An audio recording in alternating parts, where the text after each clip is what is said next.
Hello, and thank you for giving me this opportunity to present on what I think can help Google here with this issue that we're seeing. This issue that we're seeing is that the use of Google Maps is in a deficit in terms of vacationing. Vacationers aren't using Google Maps as much as they used to, and we're starting to fall behind the competition. And this makes me think about when I'm a vacationer, specifically an occasion this time last year when I went to the Bahamas with my friend David. It was his 24th birthday, and flights to Nassau, the Bahamas, were super cheap. And we found really good deals on hotels there, actually on Atlantis, which is the spot to be, the tourist hotspot of the Bahamas. So we figured we would splurge a little bit and go on this vacation. We were able to fly out, took cheap flights, had a really long layover, got there, got a taxi, went and got a nice room. We thought it would work out really well, but we were not anticipating how expensive everything would be once we got there. We're paying upwards of $20 a burger. And even though the hotel was inclusive with a lot of things, they were inclusive with the water slides and the lazy rivers and the beaches, a lot of other things were really expensive, and that's not something we were prepared for. One of the things I wanted to go see was the island full of pigs, the beaches of pigs that they have down in the Bahamas, but you have to catch a boat that's several $100s to take you not that far out to go see this beach. And that kind of limited our options. We were on a tighter budget than we thought we were going to be, and it wasn't until we were taking a taxi ride with one of the locals that we were informed of how much easier everything is. There's beaches with pigs in a lot more places in the Bahamas than you would think, and one of them was actually closer to the hotel than we had previously anticipated. And so this local was kind enough to share the information, and we realized that there's this need, this want of vacationers, of consumers, that is not being addressed with any other mapping or geographical app. And that is what I want to introduce. And that introduces the ability to filter activities from free to expensive, see hotspots where activities are occurring, and to be able to tag your own locations similar to hotspots that would be temporary only when they're exciting and people are visiting them often. So to begin with filtering activities from free to expensive, you can look at the map and see this little scroll wheel. Now we have something similar to this right now for restaurants that show the amount of money signs based on how expensive you can expect this restaurant to be. However, being able to filter this would allow you to look at geographically what's available in the area. So you can look at free things, free museums, free beaches, of course, all kinds of free activities, free tours that you can go on, and then sort it down to more expensive things. And you can probably modify the scroll wheel here based on how much you actually are willing to spend.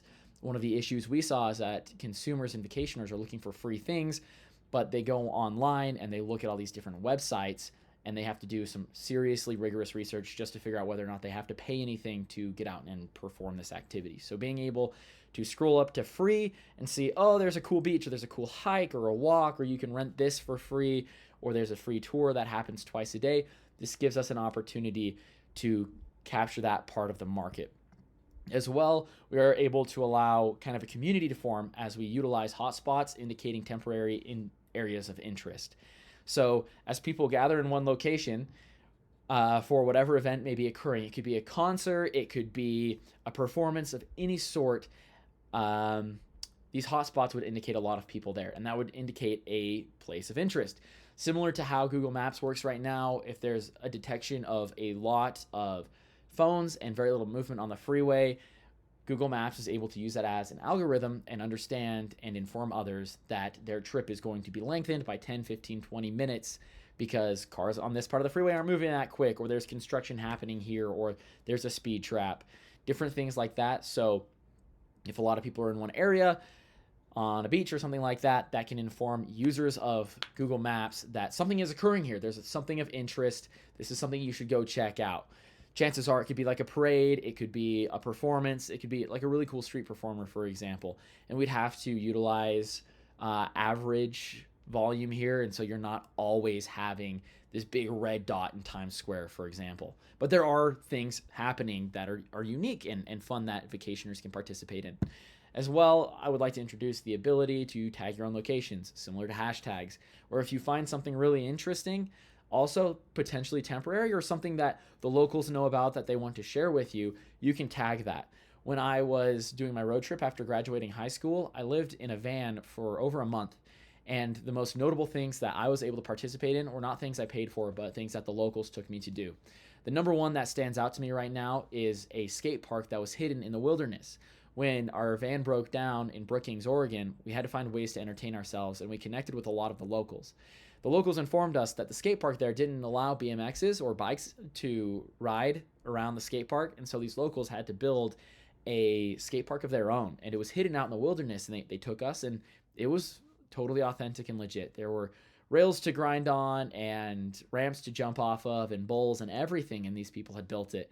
And that was super unique. Of course, we'd have to be careful because this was hidden. These locals didn't want us to see it or to share it, but stuff like that is very unique and very personal. And being able to have that, if that's something that the locals want to share or something that you found that is not available online, you're able to easily tag that. And so people can come see us, this really cool statue or this pathway or a hidden skate park, for example, and use Google Maps as their number one way to connect all these things that allow them to vacation on the budget that they're looking for. This should increase the usage of Google Maps for vacationers who are looking for a unique and or budget-friendly experience. This allows them to tailor their needs to their budget a lot more efficiently than any other app on the market right now. As for questions, you're probably wondering, how do we assemble this data for the hotspots? And I think I briefly addressed that. It's just like Google Maps. Just today, I was on the freeway and traffic was backed up, and I was able to contact my parents and tell them that I was going to be 27 minutes late to the appointment that we had. So if there are a lot of phones in one area using Google Maps, we can track that. We can track the how many people are in one area, what's popular, and also if this is an irregular thing. Obviously, more people are at Times Square every single day than T Street surf spot in San Diego, but in a similar way, we'd be able to manage that. Another question that you probably have is how we'd be able to manage the scroll wheel, right? So this is a really, really basic scroll wheel here. But some people go on vacation and they spend thousands and thousands of dollars every day, where money almost isn't an object to them. They're never going to be looking at free things, at least not very often, but they're totally cool with renting jet skis for an hour for $300. And so what I would like to implement eventually is a more personalized criteria slider right here that allows you to increase the maximum price from $3,000 to $5,000 or $10,000, from a personalized tour to jet ski rentals to rent a boat to rent this penthouse or whatever it may be, allowing you to more personalize how the scroll wheel works and to what degree you want each financial criteria and section to be. I believe that this should be able to pull everything together and give travelers and vacationers many more options and allow Google Maps to be their number one go-to. Thank you.